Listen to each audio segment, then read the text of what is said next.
Consideremos la aplicación lineal f de R3 en R3, o sea, f es un endomorfismo de R3, tal que su expresión analítica es la que aparece en pantalla.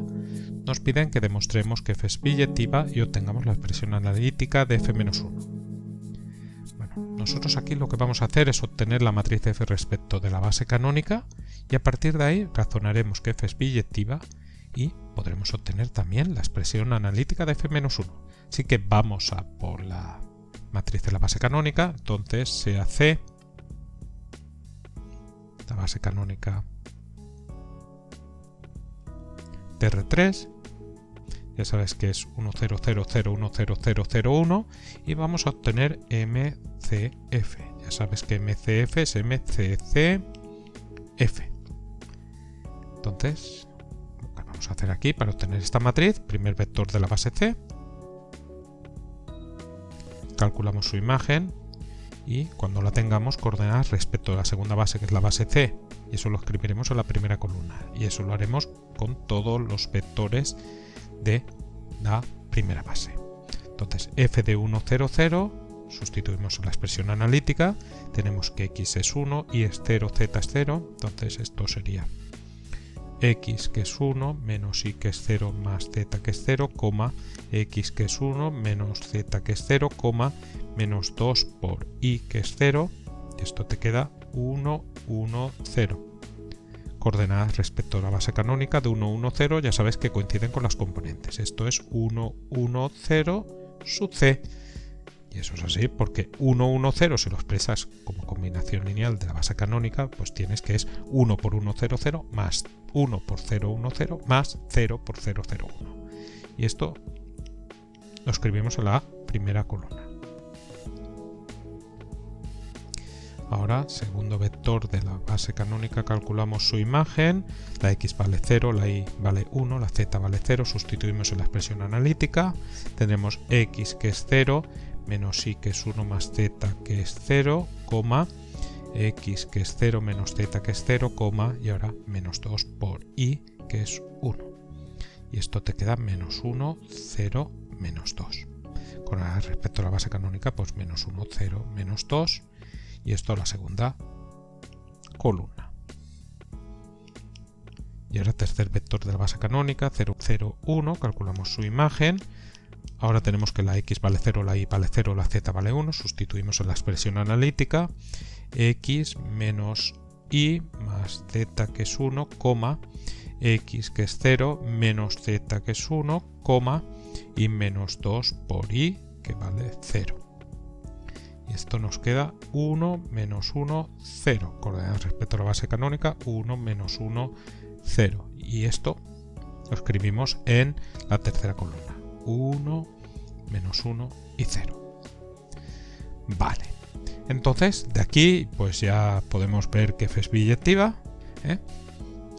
Vamos a analizar la inyectividad, suprayectividad. Ya sabes que calculemos el rango de cualquiera de las matrices de f. Como solo tenemos esta, pues calculamos el rango de MCF.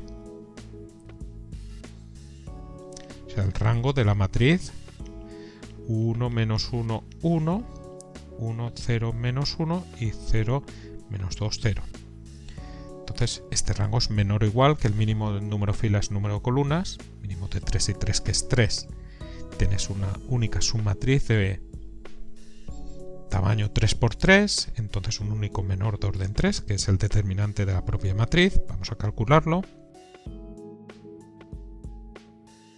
Entonces desarrollamos aquí muy fácil por la última fila, porque tenemos dos ceros, 0 por su adjunto más menos 2 por su adjunto. Observa que ese menos 2 está en la fila 3, columna 2, luego sería menos 1 elevado a 3 más 2, y ahora quitamos la fila y la columna, ya la omitimos, la ignoramos, quitamos pues muy fuerte 1, 1, 1 menos 1. Entonces tenemos esto vale menos 1 y esto vale menos 2. Menos 2 por menos 1, eso te queda 2. Y ahora hacemos este determinante, 1 por menos 1 es menos 1, menos 1 por 1, que te queda 1. Y esto te queda 2 por menos 1 es menos 2, 2 por menos 2, menos 4. Menos 4 distinto de 0, luego este menor de orden 3 es distinto de 0, por lo tanto este rango es 3. Y ahora tenemos que comparar, f está definida de R3 en R3 con las dimensiones del dominio y del codominio. ¿Coincide esto con la dimensión del dominio? ¿Coincide esto con la dimensión del codominio? Pues ya ves que en ambos casos sí, porque la dimensión de R3 es 3. Sí, sí. Por lo tanto, de aquí tenemos que f es inyectiva, de aquí tenemos que f es suprayectiva. F es inyectiva y f es suprayectiva, luego f es biyectiva. Entonces ya tenemos la respuesta, f es biyectiva, y además pues sabemos que por ser biyectiva, una aplicación biyectiva, existe su inversa. Su inversa que iría de el codominio en el dominio, en este caso de R3 en R3. Vamos a borrar todo esto de aquí abajo. Si quieres repasarlo, pulsa pausa y bueno, vamos entonces a obtener la expresión analítica de f-1. Borro.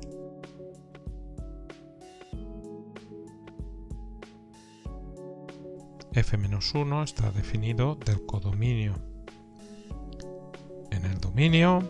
Es también un endomorfismo de R3. De hecho, como f es biyectiva, sabemos que f-1 también va a ser biyectiva. Y entonces vamos a calcular la matriz respecto de las bases canónicas de f-1, mc, f-1, y quizás me voy a extender demasiado. Esto sería m, la c, ya sabes, 2 veces.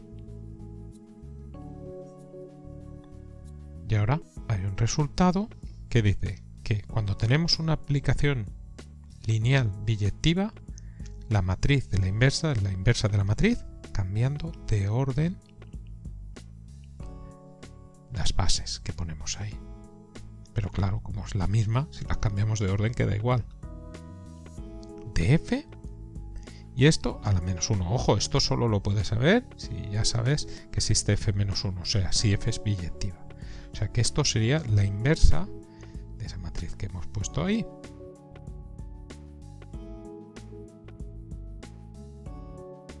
Y esta inversa, pues la tengo hecha en el libro, lo puedes revisar, ¿vale? Y esto, si lo haces, pues te queda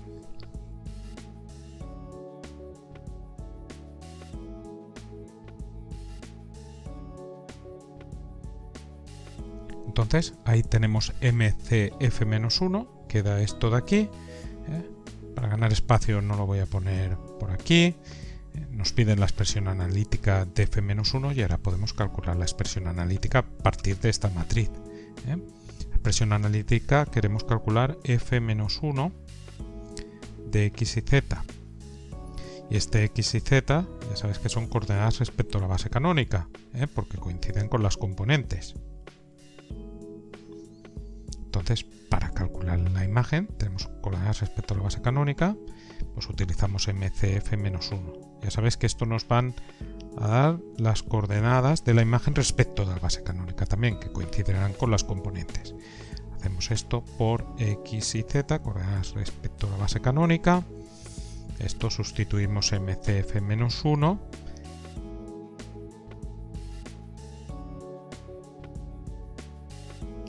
Por x y z, matriz 3×3 por una matriz 3×1, resultado matriz 3×1, que quedaría 1 medio x más 1 medio y menos 1/4 z.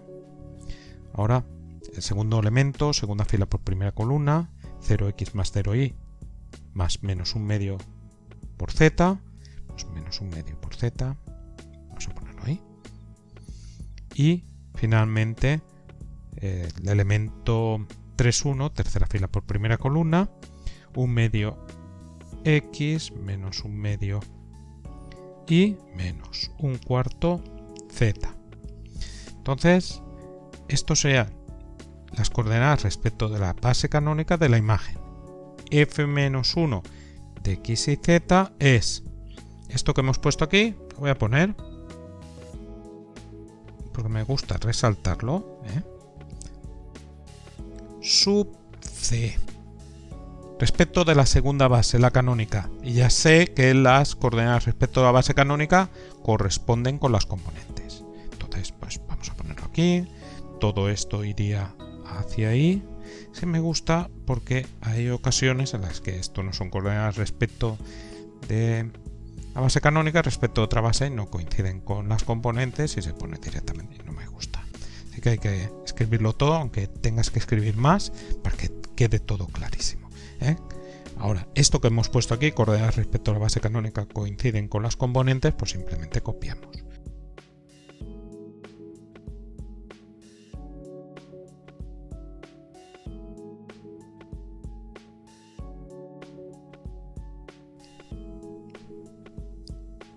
Aquí pues una respuesta.